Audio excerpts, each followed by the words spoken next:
Sir Harish Gowda ಚರ್ಚೆ ಮಾಡಿ operation ಕಮಲ ಅದು ಯಾವುದು ವರ್ಕೌಟ್ ಆಗಲ್ಲ ಬಿಡಿ. ಯಾವ ಆಪರೇಷನ್ ಕಮಲ ಆ ಕಮಲ ಅಲ್ಲ ಪಾಪ ಅವ್ರದ್ದೇನಿಲ್ಲ. ಇಲ್ಲಿ ಆಪರೇಷನ್ ಹಸ್ತದ್ದಾನೆ. JDSನ ಮುಗಿಸ್ಲೇಬೇಕು ಅಂತ ಹೇಳಿ 12 ಜನ ಕರ್ಕೊಂಬನ್ನಿ 13 ಜನ ಕರ್ಕೊಂಬನ್ನಿ ಅಂತೇಳಿ ನಡೀತಾ ಇರೋದು ನನಗೂ ಗೊತ್ತಿದೆ. ಆದರೆ ಯಾವ ಶಾಸಕರು ಹೋಗ್ತಕ್ಕಂಥ ಪರಿಸ್ಥಿತಿಗಳಿಲ್ಲ. ಕಾಂಗ್ರೆಸ್ಸು ಇವತ್ತು ಏನೇನು ಮಾಡ್ತಾ ಇದ್ದಾರೆ ಗೊತ್ತಿದೆ. ಅವರ ಪಾಪದ ಕೊಡ ತುಂಬಿದೆ. ದೇವರೇ ಅವ್ರಿಗೆ ಶಿಕ್ಷೆ ಕೊಡ್ತಾರೆ ಅನ್ನೋದು ನನ್ನ ಅಭಿಪ್ರಾಯ. ಸಂಕ್ರಾಂತಿ ನಂತರ ರಾಜ್ಯ ರಾಜಕೀಯ ಕ್ರಾಂತಿ ಆಗುತ್ತೆ ಸರ್. ನಾನು ಕ್ರಾಂತಿ ವಾಂತಿ ಬಗ್ಗೆ ಹೇಳಲ್ಲ. ಈಗಾಗಲೇ ಎಲ್ಲ ನೋಡಾಗಿದೆ. ನಾನು ಇದು ಯಾವುದ್ರ ಬಗ್ಗೆನೂ ಹೇಳಲ್ಲ. ನಾನು ಕಾಂಗ್ರೆಸ್ನ ಶಾಸಕರುಗಳಿಗೆ ಮನವಿ ಮಾಡ್ತೇನೆ.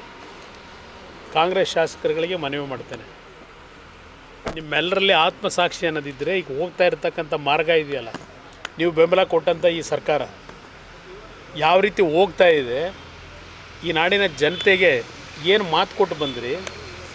ನಿಮ್ಮ ಗ್ಯಾರಂಟಿ ಕೊಡೋದು ಬೇರೆ, ಯಾರು ಬೇಕಾದ್ರೂ ಕೊಡ್ಬೋದು. ಏನು ಇಡೀ ದೇಶದಲ್ಲಿ ಕಾಂಪಿಟೇಷನ್ ನಡೀತಾ ಇಲ್ವಾ ಗ್ಯಾರಂಟಿ ಪ್ರೋಗ್ರಾಮ್ಗೆ? ಫಸ್ಟ್ ಈ ದೇಶದಲ್ಲಿ ಇಂಟ್ರಡ್ಯೂಸ್ ಮಾಡಿದಂಥ ಗ್ಯಾರಂಟಿ ಪ್ರೋಗ್ರಾಮ್ ಹಿಮಾಚಲ್ ಪ್ರದೇಶ ಇವತ್ತು ಏನಾಗಿದೆ ನೆನ್ನೆಯಿಂದ ನೋಡ್ತಾ ಇದ್ದೀರಿ. ಅದರಿಂದ ನಾನು ಈ ಗ್ಯಾರಂಟಿಗಳ ಬಗ್ಗೆ ಚರ್ಚೆ ಮಾಡಲ್ಲ. ಸನ್ಮಾನ್ಯ ಶಾಸಕರುಗಳಿಗೆ ಇವನ್ ಮಂತ್ರಿಗಳಿಗೂ ನಿಮ್ಮ ಆತ್ಮಕ್ಕೆ ನೀವು ಪ್ರಶ್ನೆ ಹಾಕೊಳ್ರಪ್ಪ, ಏನು ನಡೀತಾ ಇದೆ, ಈ ರಾಜ್ಯ ಎಲ್ಲಿಗೆ ತಗೊಂಡು ಹೋಗ್ತಾ ಇದ್ದೀವಿ, ಇದನ್ನು ಹೇಳಬಲ್ಲೆ. ಸರ್, ಇದು ಕಾಂಗ್ರೆಸ್ ಶಾಸಕರು ನಿಮ್ಮ ಶಾಸಕರನ್ನ ಟಚ್ ಮಾಡಿರೋ ಬಗ್ಗೆ ನಿಮ್ಮ ಶಾಸಕರು ಏನಾದ್ರು ನಿಮ್ಮ ಗಮನಕ್ಕೆ ತಂದಿದ್ದಾರೆ ಸರ್? ನನ್ನ ಜೊತೆ ಎಲ್ಲರೂ ಏನೇನು ನಡೀತಿದೆ ವಿಷಯಗಳನ್ನ ಪ್ರಸ್ತಾಪ ಮಾಡಿದ್ದಾರೆ. JDSಗೆ ಯಾವುದೇ ರೀತಿಯ ಶಾಕು ವೀಕು ಏನೂ ಮಾಡೋಕ್ಕಾಗಲ್ಲ. Yes sir, thank you.